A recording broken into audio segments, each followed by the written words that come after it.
All right, my name is Maurice with HVAC University Second Chance, and I'm going to explain the refrigerator cycle on a heat pump.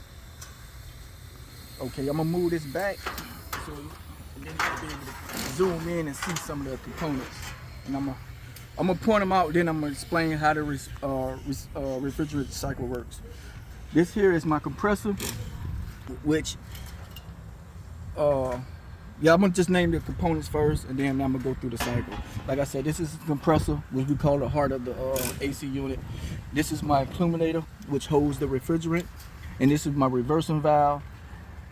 This is also, if you can point down here to see it's a little blue, that's my filter dryer. Okay, now I'm gonna go back to the compressor when I'm gonna explain how everything works. So the refrigerant comes into the compressor at a low temperature, low pressure vapor, and it exits the compressor at a high temperature, high pressure vapor, which comes through the condenser coils. As you see, this is the condenser coil, and the air from the outside comes over these coils, which change the state of the refrigerant and make it to a high pressure, high temperature liquid. Now as it flows through, it's gonna come through, like I explained earlier, my filter dryer.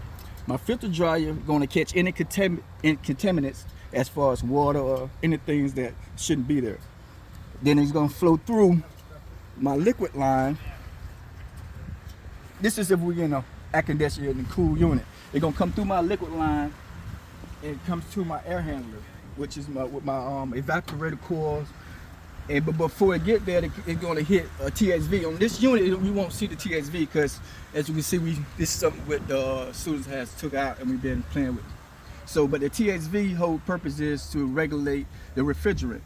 When it hit the TXV, the refrigerant change state, or it regulate the state of the refrigerant from a 80% liquid to 20% vapor.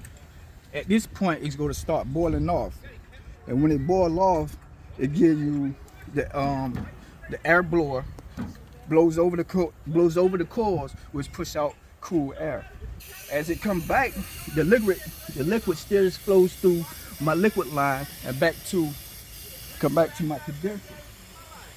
Now if you come back over here, you can see my reversing valve. Now if I wanted to put it in the heat mode, my reversing valve would change the refrigerant flow.